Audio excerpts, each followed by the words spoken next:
Hi, I'm Charlie, and I'm going to talk about a hidden ocean.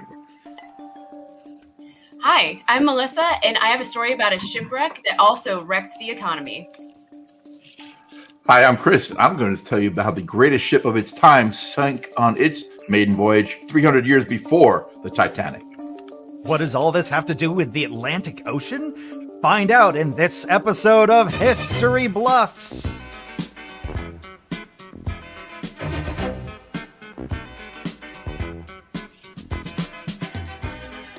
Welcome to another episode of History Bluffs, where truth is stranger than fiction.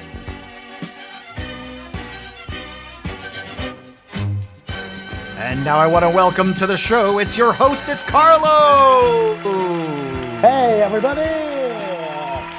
Thank you for joining us for History Bluffs. I'm Carlos Rivera, your host for this evening. As you may or may not already know, History Bluffs is the online improvised game show where three armchair historians will be given a single topic, one topic.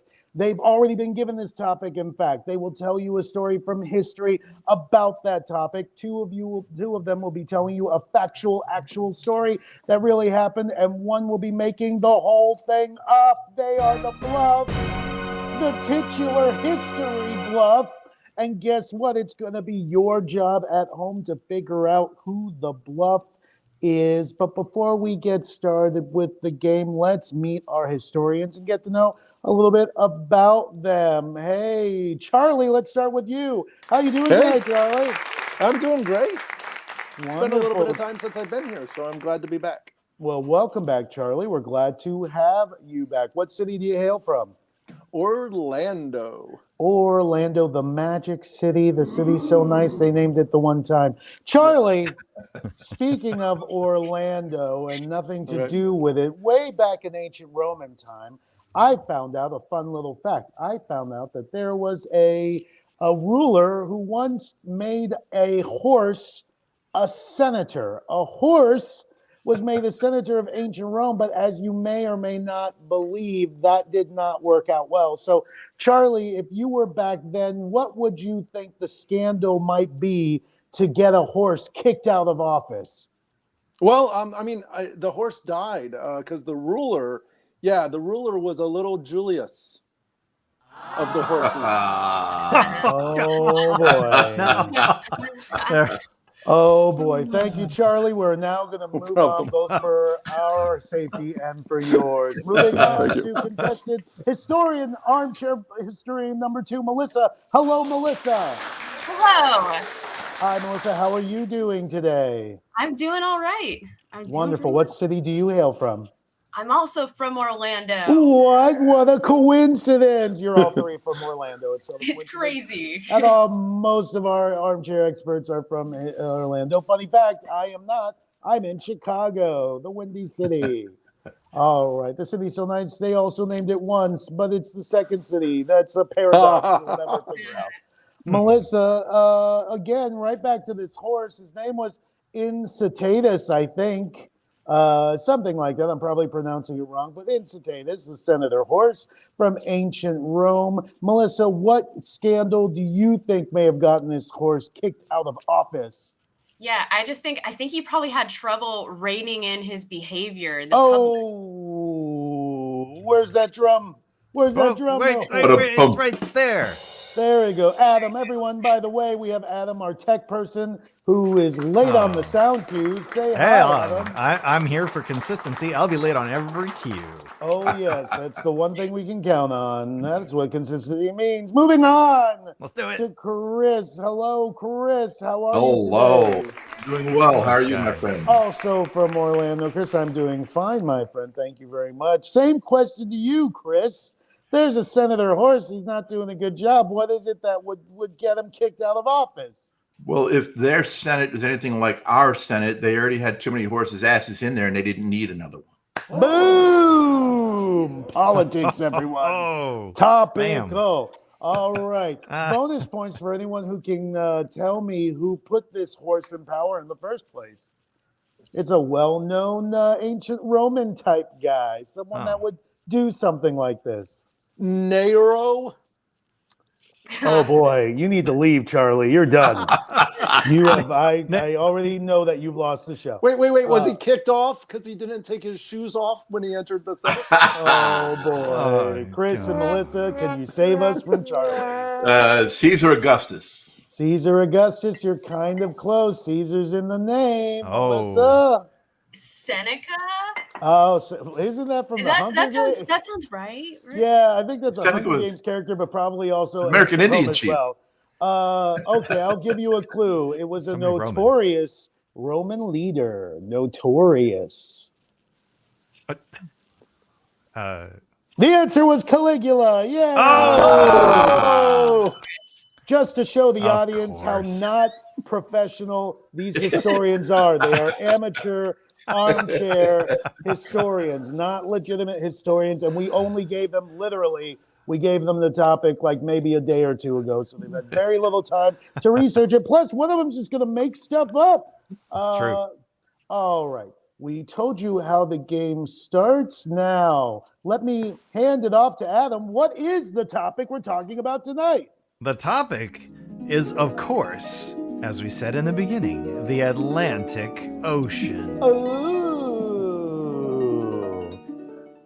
All right. So, as we said, our historians are going to give us some historical information related to tangentially or directly to the Atlantic Ocean, except one of them will be giving us a bluff.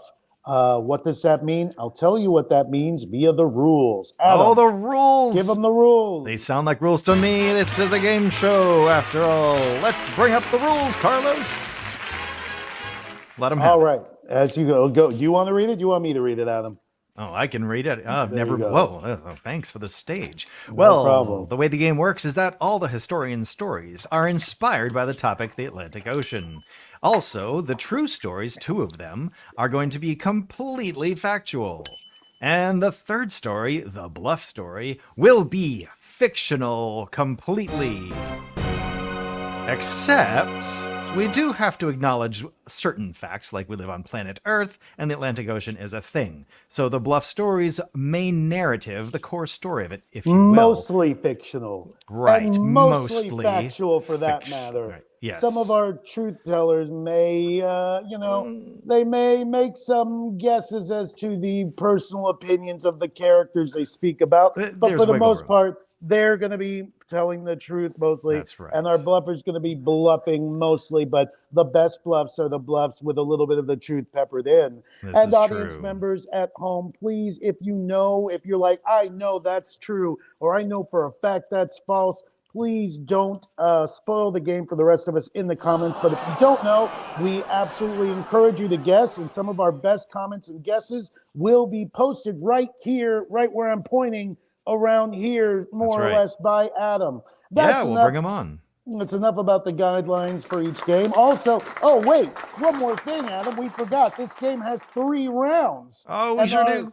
Armchair historians are going to have 3 chances to tell their complete historical story to us, and you're going to see this counted ticked off by a little the round board 5,000, which is going to appear above me right now. There it is, and that's how we keep track. We're going to start with Charlie. You're going to have 75 seconds on the clock as we enter into round 1.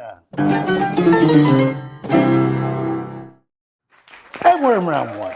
Wow. Charlie, you're going to be up first. As I Just said, like you're gonna have that, we're in 75 round sec- Boom. You're going to have 75 seconds on the clock to tell us your beginning tale of the history of the Atlantic Ocean that you want to tell us. When you hear the gong, begin.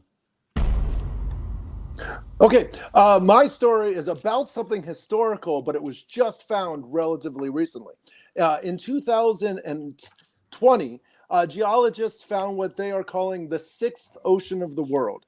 They are calling it the Inaccessible Ocean after one of the few islands that's nearby. There's an island named Inaccessible Island in the South Atlantic. It's weird.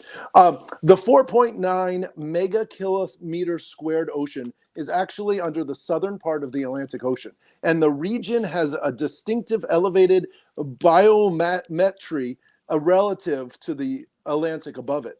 Yeah, it flows approximately 13,000 feet below the surface and to the bottom at approximately 17,000 feet. The ocean is believed to be a remnant of the Tinthley Ocean, which was one of the three oceans around Pangaea 300 to 200 million years ago. Scientists believe that as Africa pulled away from South America, this ocean took over for a small time between, and then later, about 150 million years ago, the Atlantic Ocean formed, covering over it. Oh, what time is fair. Thank you very much, Charlie, for telling us about this inaccessible secret ocean. Now, this is a part of the show when we go to the other armchair historians to see what they think about their fellow historians and if they think they are giving us factual information or if they might be the bluffers. We'll start with you, Melissa. Was this story filled with biometry or BS-metry? I had similar questions. I'm wondering, you said the Atlantic Ocean covers it up, how much you're trying to cover up with all of these numbers and stats with this hidden ocean. How do we get all this information so quickly if it's hidden? That's my question. Ooh, good question. Chris, is Charlie telling us about a secret ocean or secret, oh shit, he's lying? He's telling us about it. He's telling us about an ocean that 13,000 feet below the surface, an ocean under the water. And it's inaccessible island in inaccessible ocean. I listened to a lot of InXS back in the day. They never talked about this at all. So I don't think when they bought their island that they created their own ocean. I think Charlie and his lovely wife just recently went to Atlantis on a trip, and he had that on his mind, and he's coming up with this story about that. Oh boy, we're already throwing out the Kaiser Soze accusation so early in the game. All right. Carlos, we have a peanut gallery comment from the 2020, internet. all the scientists were on lockdown. Charlie, you can't do science if you're stuck at home. Everybody knows that. There's no way to do science. I need all of you to need me tonight and like my thing. Oh no, Charlie wants the pity vote. That's fine. We might give him the pity vote. Melissa, hopefully we won't need to give you the pity vote as you begin your story. You will also have 75 seconds on the clock to start regaling us of your tale of what we hope to be history, but what might be a bluff. You can begin when you hear the boom. All right, the year is 1857. The thrill of the California gold rush in the early 1850s has started to wane at this point, but bankers in New York are still relying on gold, and they're awaiting an arrival of a large shipment of gold. Enter the SS Central America. Originally, this steamer was named after a New York politician named George Law, who actually ran for president and lost, but that was later renamed. And it operated between Central America and the East Coast, and it went through the Atlantic Ocean. However, on one fateful day in September in 1857, this so-called ship of gold, it had a bunch of gold on it, it never made it to its final destination. A Category 2 hurricane caused multiple failing points on the ship, and desperately the crew tried to salvage the ship. They turned their flag upside down, which was a sign of distress. They started to pail out water and try to restart the boiler, but the ship was lost. Eventually, the ship sank with all 30,000 pounds of gold on it, and 425 passengers perished. What happens next? You'll have to wait for the next part. Oh, what an exciting, thrilling tale. Hopefully it's true, but we never know. Chris, Melissa just told us about George Waugh and how he lost his election, or maybe we're lost in a bluff. What's going on? What? I think she mentioned Final Destination in there. She mentioned Lost. I think we've stumbled upon Melissa just giving us a quick read of her manuscript that she's going to try to sell to Hollywood here. Oh, she made a spec script for Lost, and she's trying to pass it off as history. We're not buying it, Melissa, but maybe we will. Join us in the elevator. Charlie, about halfway through. Go Yeah, ahead. about halfway through, she said it was named the SS Central America, and then said it was named after a man. And I was like, well, then clearly this is a bluff. Then she came up with a whole bunch of extra stuff after that. I, however, agree with Chris, and I definitely think this is her script for National Treasure 3, and Nick Cage has already signed on. Okay, all right, interesting. Either way, Melissa, even if you walk out of here a bluff, you also walk out of here with a golden script if you do. So maybe you want to be the bluff. Who knows? You win either way. You don't lose, you win. All right, that brings us to Chris, our third armchair historian for round one. Chris, you will also have 75 seconds on the clock, and you may also begin when you hear the boom. There it is. All right.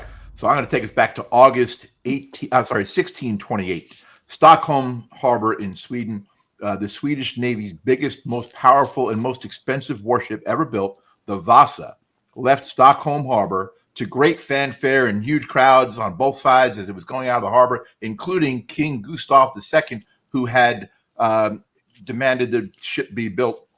It barely made it 2 nautical miles when it was hit by a wind gust of 8 knots, slightly more than 9 miles per hour, what most people would consider a light breeze. The wind was so light that the sails were put up by hand. It only took one person to hold the sails, so they put them up. However, the ship toppled on its side, and water streamed in through the gun portholes. It sank right in the harbor, taking the lives of 53 crewmen, much to the horror of the crowd. The captain survived, was immediately jailed for incompetence, but was later released because the sinking of the Vasa was proven to be just a really bad engineering failure. In round 2, we'll find out exactly what happened. Catastrophic. That's the word I'm looking for. Catastrophic engineering failure. Catastrophic. Okay. Synonym for really bad. There at the end, just buried right in the catastrophic engineering failure. Just FYI. Let me exclamation point my story. If you didn't understand the point of it, let me just boop.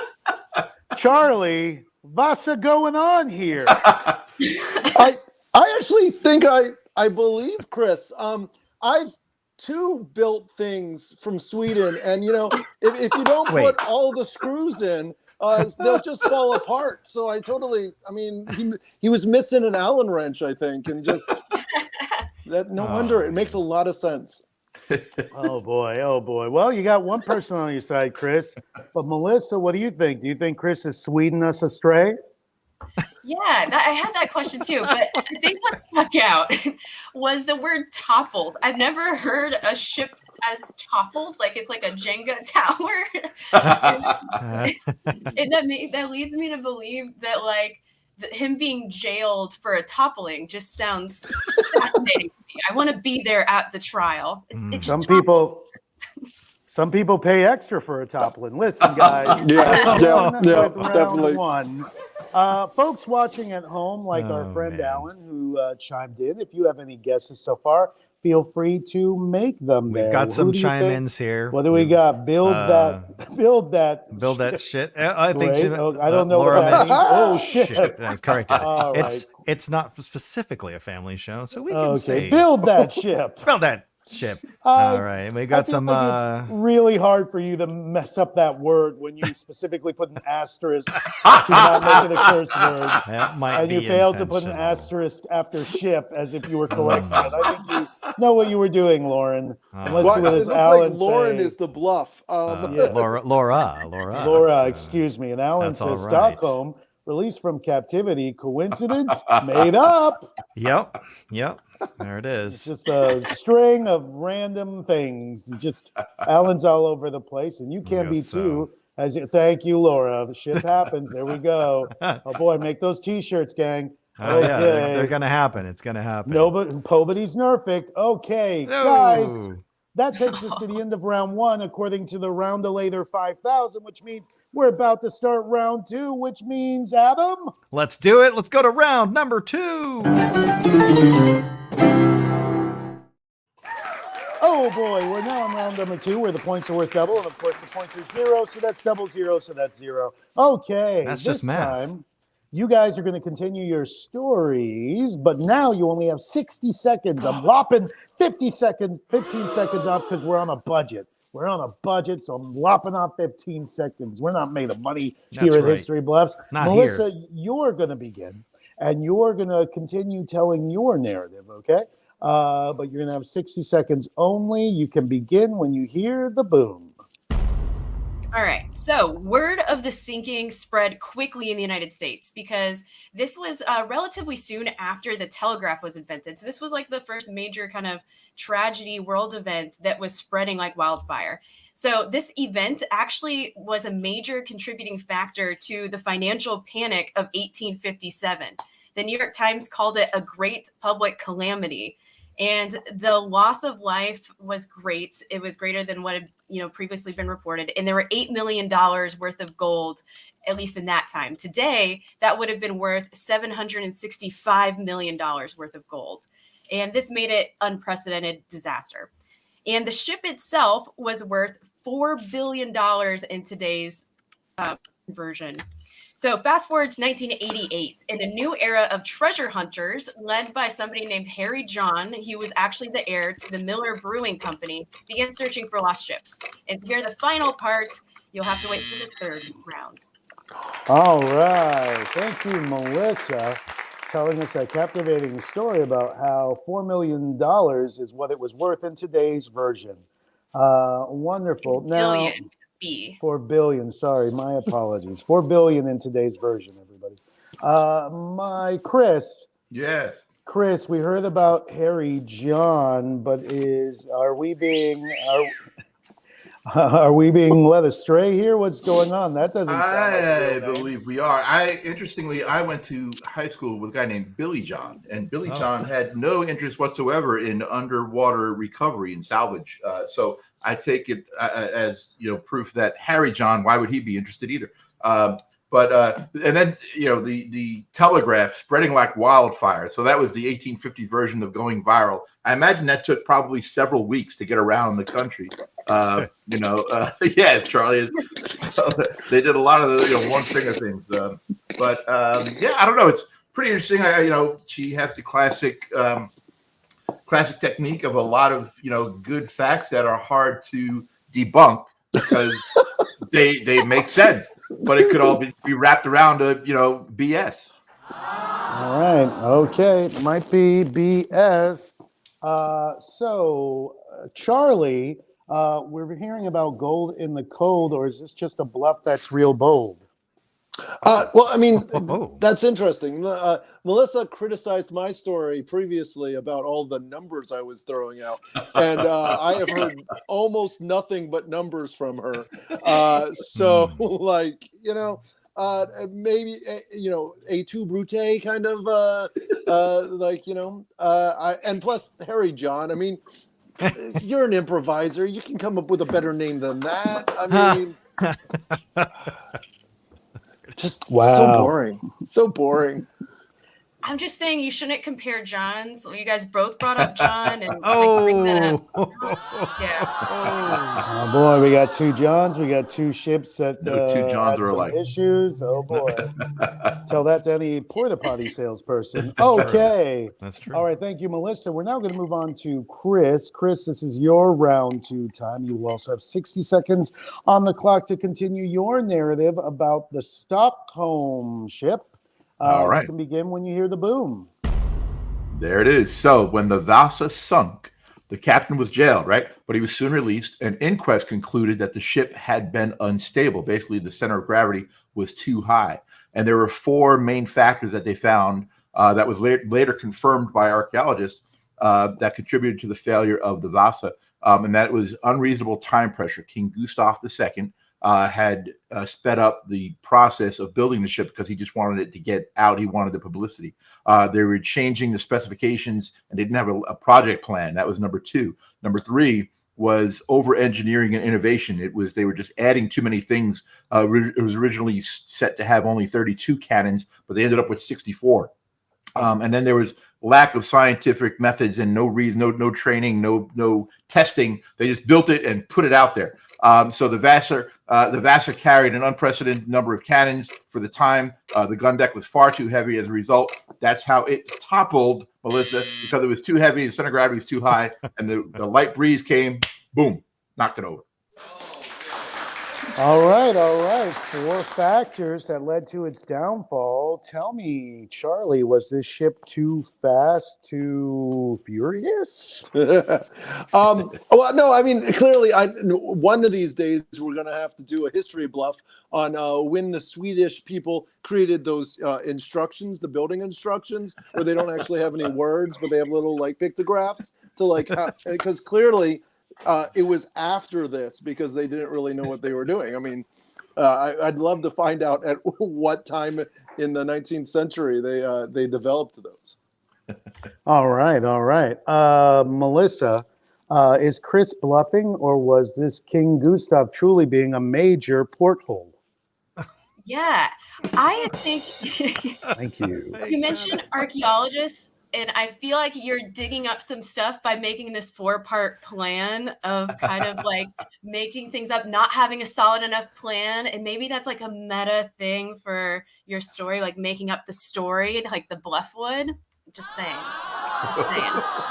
Straight up being called out, Chris. We've got some enough peanut gallery comments, Alan, from the audience. What is he saying, Adam? Saying there were ships of gold sunk near Key West, but this sounds like a bluff inspired by those stories. Oh, boy. And he also makes a note, toppled or capsized. So Nope, toppled. Clearly, Chris said toppled. he did say toppled. Chris said Capsize turns over, toppled, falls over. Toppled. It's just, yeah. Well, I'm not a shipman, so Wait I a second. wouldn't know. Hold on. Toppled is like What? Weebles wobble. What? Ships topple. Okay, What? yeah, so it falls over, but then capsize when it falls over. So what's the difference here? Capsize is turned completely over. Actually, I think he's Alan- right. The hull, Alan, can you the hull help is us up out? top. No, he's right. Capsizes Oh, were right. totally under. Carlos, the show is yours. Yeah, while our fan Alan fact checks the actual show, even though he's not paid to do so, let's move on to Charlie round 2. Oh, yeah, Charlie, let's do it. you will have 60 seconds on the clock as well. You can begin when you hear the ba-boom. Well, the identification of the inaccessible ocean, as they're calling it, as a geological feature, rather than an extension of the Atlantic above it, more correctly represents the geography of this part of the world. They're also saying that the inaccessible ocean provides a fresh context into which to investigate the processes of continental rifting, thinning, and breaking up. Basically, what scientists are saying is the knowledge that they now know that this second ocean is under the Atlantic is helping them a little bit more with like tectonic plate movement and to help try to map how the world changed from Pangea back over to the world we see now. Wow. I think that's it. I don't know. That's Time's up, apparently. That's true. Right about there. Okay. Yes. Just to be clear, Charlie, you will have an additional 45 seconds. I'm starting to get concerned about how early you're finishing, given how much more time you will have. Okay, I don't know. The So- clock was weird. I was. Okay. It's a Yes, weird the clock was weird in that The it ticked. sundial Very from the odd. Roman times. Okay, Melissa, was that story filled with continental rifting or nonsensical riffing? There were no numbers. Are you Melissa? Are you Melissa, Charlie? Your name's not Melissa. There you go. I'd give you negative Yeah. points if we had points. Melissa, please. Interesting. So this story about geography, as you called it, it felt a little shaky about the tectonic plates. Your information. So I feel like you could have had more. Like, how are they moving? Maybe, I don't know. Seems like a bluff. Maybe. Seems like a bluff. Chris, Yeah. since Charlie was using scientific terms like biometry and geography, is there any truth agree in this? Well, it's interesting because they clearly were using graphy paper for their geography experiments that they were determining all this stuff. So they had, diagrams and stuff that were done to scale. The continental rifting sounds like a cool place for rafting, but was intrigued, as you pointed out, Carlos, about his slow play of the final 15 seconds of the round when he ran out of material. So I think he's gearing up, I think, for luckily it's only 45 seconds in the third round, so he'll only have to expound for less time. All right. You know, Well, we have some peanuts thrown from the audience. Alan says, I think an underwater ocean is called a trench. oh, like the Mariana Trench? Like that one. Maybe. That's the only trench anyone knows. That's the only trench anyone needs to know. That's true. Anybody goes to the Mariana Trench. All the other trenches are lame. It's the trench of trenches. That's where I I eat my think spaghetti. Yeah. I believe we're in the trench of round 2 because it's all filled up, which means, Adam, I think you got to take us to the final round. Let's go to round number 3. All right, we're in round number 3, folks. We're getting near the end of it. And before we do, let me ask you all something. So far, let's go down the list and see who you're thinking might be the bluff. Let's just get, if you're not sure, you're not sure, but I want to see what you all are thinking right now before we get into round 3. Charlie, what are you thinking right now? What's on your head? What are your thoughts? Well, like I said, I feel the plight of the Swedes. So I'm going to say Melissa is the bluff right now. Okay. How about you, Melissa? I'm just going to throw it right back at Charlie? Yeah, I feel like he didn't cover enough ground with his story. So. It's underwater. Oh, Chris is not covering ground. I will make you leave, Charlie. I will make you leave right now. Chris, what do you think? I think Charlie has used the word relatively at least twice already, which indicates to me that he's relatively around the truth, but not necessarily spot on the truth. So right now I'm leaning towards Charlie. Oh, we got 2 for Charlie as the bluff and 1 for Melissa as the bluff. Interesting, but it can change, folks at home. It can change. And you are welcome to continue guessing as well as we get into round 3. We already did the bloopity bloop. So we're going to start with you, Mr. Chris. You're going to begin the final round. You will have 45 seconds to complete your story, okay? So you can begin when you hear the boom. All right, so the extra cannons and the beautiful ornamentation and decorations and sculptures and stuff, all done in gold, by the way, were part of the reason for the center of gravity, and it was just built too tall. It wasn't built wide enough.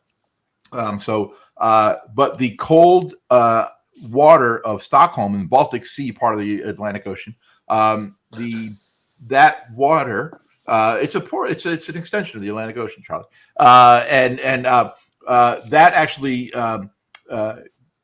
made that the wood was impeccable. But when they raised it, when they found it in 1961, now 350 years after King Gustav's death, this dream warship of his is finally getting worldwide recognition for what a powerful ship it would have been had it not sunk on its first 20 minutes into its first voyage. All right. I'm going to let you have that extra time, Chris, because Charlie gave up so much time. You've taken his time. But nobody else can have extra time. All right, Charlie, was this ship too tall, or is this a tall tale? No. What? I mean, I love the ending of it where it's like, he's being praised for this thing that could have been good had it been good. And I was going to bring up the fact that it's not really about the Atlantic Ocean. It's about the Baltic Sea, the North Sea, the Baltic Sea. Like there's a lot of traveling that ship needed to do to get to the Atlantic Ocean, and it barely made it out of port. So, maybe does the Gulf Stream go through the Baltic Sea and the Atlantic Ocean? Some of the same waters going around. Yeah. No, the Gulf Stream. No, I'm not. You won't engage with me? How dare you? No. Okay. The inaccessible Gulf Stream goes up there. I can't Thank wait. The island. I can't wait to hear the letters from the oceanographers out there listening to the show. All right. Melissa, is Chris's tale of a ship sinking in cold water true, or are you about to douse Chris in some cold water of harsh truth? I feel like it's feeling like some hot water here with the end with the tall tale. Like I kind of agree with what Charlie was saying. like at the very end, getting praise for what could have been. Like, I wish I got a lot of praise for what I could have been. That would be nice. That'd be nice. That would be. I will say this. I should be unbiased, but I also agree with Charlie in that it's weird that the guy's getting, oh, the ship would have been great if it worked, but it didn't. So what are we talking about? Right. It Potential. sunk. If it was just completely different, it would have been amazing. And it's, yeah. As a former gifted student, I really feel this. Yeah. Formerly a student or formerly gifted? A little of A, a little of B. Oh, yeah. yeah, so much potential. So much potential. Oh boy, lost potential. Well, if you had that, we wouldn't be here if we all used to tap that potential, would we? Okay. Yep, We yep. did Chris. Now we're going to Charlie. Charlie, Hey. this is going to be Okay. your third and final chance to convince everyone that you are a historian and not a bluffer, Charlie. When you hear the boom, you will have 45 seconds to go. All right. Well, relating to what Melissa said, I did talk about the fact that Pangea, when Africa and South America sort of split, this ocean kind of came under that, and then later, 50 million years later, the Atlantic Ocean came over it. And now scientists are defining the area as sort of the northern portion of it is right below where St. Helena Island is, and then the southern area is just north of Inaccessible, Tristan, and Nightingale Islands. The east end of it is just west of the Mid-Atlantic Ridge, and the western end of The western end of what? I'm out of time. No, you can. I mean, well, Oh boy. No, We're you not know the what? SAT You know what, ones. Adam? No, he's done. He's okay. done. All right, he's done. All right, because You got now it. he's okay. No, I know what you're doing, Charlie. You're trying to frustrate us. Well, you succeeded. You're done. Okay. Okay, Melissa. Is Charlie giving us historical facts, or is the truth simply inaccessible to him? No. Yeah, I feel like throwing out all the navigational directions means that you've lost direction of the story a little bit by talking about what's to the west and east. And I'm just saying, maybe. Okay, yeah, it sounds like you're losing. You have Melissa for a second, now you're losing to Charlie. Chris, is Charlie telling us the truth about Pangea, or is he just being a pan in the butt? I side with Melissa on this one. I think that Charlie and Amber just recently kind of built this cool new decoration in their house with one of those like 17 signs about, Alaska's 600 miles that way and blah, blah, blah, and all this stuff. And he's kind of looking at that and that inspired him. Oh, that's a good little nugget to throw at the end of my story. Boom. You're talking about his home where he and his wife sleep? Oh boy, Chris, crossing lines, Keep my wife's name out of your mouth. That's great. Justified. Yep. All right, I believe that we're the last historian is Melissa. You're going to end this portion of the show, Melissa. You will have 45 seconds on the clock to complete your tale about the SS Central America and all that gold, all that delicious gold that ended up at the bottom of the ocean. When you hear the boom begin. All right. So eventually, the shipwreck is found by the Columbus America Discovery Group of Ohio, and eventually, the main discoverer, who was inspired by Harry John, his name was Tommy Thompson. And after the discovery, 39 insurance companies filed suit for the money, claiming that because they originally lost the money in the 19th century, they were entitled to some of the gold. But it was determined that 90% got back to the discovery team. But then Tommy Thompson ran into legal trouble of his own, and he had to go into hiding. And then he was dragged out of hiding and said he didn't know where the coins went. Today, there's a bell from the ship that is still on display. Okay, thank you, Melissa. Just so you know, I did throw a flag on the play for how fake the name Tommy Thompson sounds. I'm not judging here or there. That just sounds like a really made-up fake name. Chris. Tommy Gregory Thompson. It's Oh, it is now, is Now it? it's Okay, now it is. Yeah, that Chris, legitimizes everything. That clarifies Chris. everything. what do you think? Well, aside from the blatant Tommy Thompson usage, I find it hard to believe that 39 insurance companies active today had roots that could be traced back to claims from the 1850s in California. So that is where, for me, that's the hole in her story. All right, Charlie, what do you think? You have the final say in this round. First of all, I'm surprised that Johnny Johnson and Harry Harrison were not somehow involved in this story. But yeah, I mean, it sounds interesting. I just like that she's spreading the word that all submarine people are like scam artists for some reason, and yeah, that seems to ring true. I think she's basing that on current events.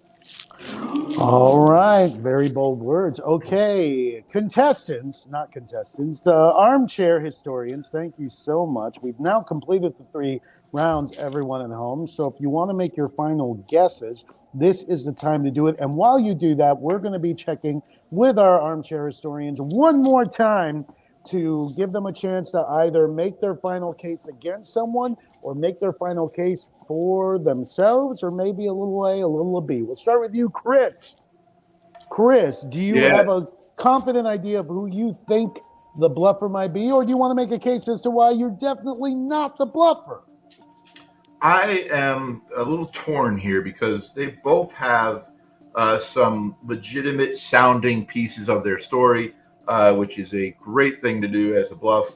And then they both have a little bit of problem with it in my mind. I'm going to say that Charlie was just, he heard In Excess and then he heard Coldplay. It's why he slow played the rounds. I'm going to say Charlie is the bluff. All right, Chris thinks Charlie is the bluff. Melissa, do you feel strongly that someone is the bluff, or do you want to make the case to say why you're not? Yeah, so I mean, the tagline of the show is "Truth is stranger than fiction." So I'm just gonna say that I'm gonna say I'm not the bluff, and I think that that the bluff is actually Chris, with his story about the Swedish ship that sank, because it would be swimming with the Swedish fish. I will say a lot of similarities between both of your boat stories. Charlie, our last comment here. Who do you think is the bluff, and also why should we believe you're not? Oh, both at the same time? Okay. Sure. Two-parter. I want to just say Melissa is amazing because either she's the bluff or she spent a lot of time trying to find the story with the dumbest name she could possibly find just to make it seem like she was the bluff.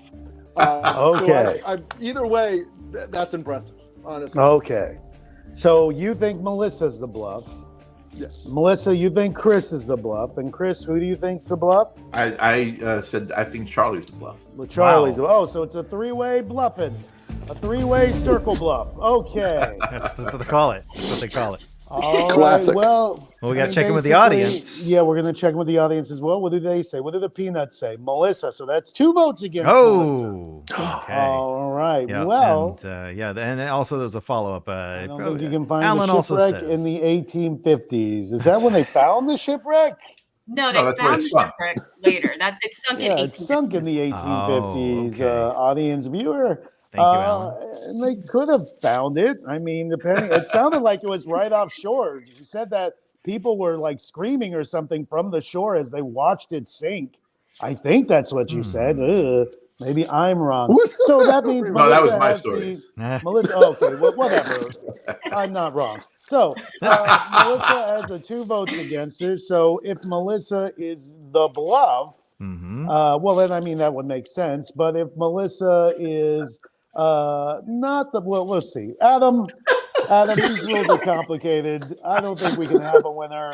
We'll see who's the bluff, and then we'll figure out who might be the winner or the loser. Why don't you I'll take it away. Take it away. I'll take it away. Carlos, step off our virtual stage, if you would, please, and I will line up the perpetrators to find out. For this episode of Atlantic Ocean, was your bluff Charlie? Or was your bluff Melissa? Or could the bluff have been Chris? I hold the knowledge. The bluff for this entire show. Your bluff has been Charlie. What? That's right. You never know which direction to go. I know, it's mirrored. It was Charlie, everybody. Charlie was the bluff. Oh boy. All right, well, you know that means, Charlie, since you are the bluff, who voted for Charlie? Was that Chris? Chris, you won! It's Chris. Chris is the winner of the Atlantic Ocean episode of History Bluffs. Yay! Chris won the game, and all the audience members that chimed in live during the show, you lost because you did not pick the right bluff. But Chris did. Chris, how do you feel? How do you feel about seeking out the truth and finding it and exposing it to the world for all of us to see? I feel like my level of satisfaction is inaccessible to everybody else. Boom. That's accurate. Accurate and fair. And Charlie, what was your inspiration for your bluff? Yeah. Oh, they discovered like 8th continent called like Zealandia or something in the southern Pacific. So I just sort of flipped that. I see. It still sounds like you're bluffing us, but I'll take your word for it. I know. Nice. Ladies and gentlemen, thank you. That's reminiscent. Uh, Carlos, if I may, just a yes. little tip. If anybody's interested in that kind of geography, it is rumored that some geologists think that the Theia that crashed into the Earth 4 billion years ago to create the moon, large chunks of this world may be under our crust. We may have a planet inside our planet, folks. Dun, dun, dun. I know. Oh, there it is. Yeah. Okay, I got it for you. I got late as promised. But Carlos, you were saying. All right. And Melissa, you did not choose the correct bluff, if I'm not mistaken. You were close to it there. There were times when you suspected, but you didn't pick Charlie. How does that make you feel?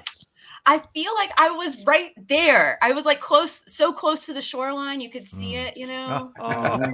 Just like the characters in the Sweden story, they were so close to the shoreline, even though they toppled over, or whatever the word is. Everybody, that was another episode of the History Bluffs. Tune in next time when the topic is brand new and another bluff tries to fool us all. Adam, take us home.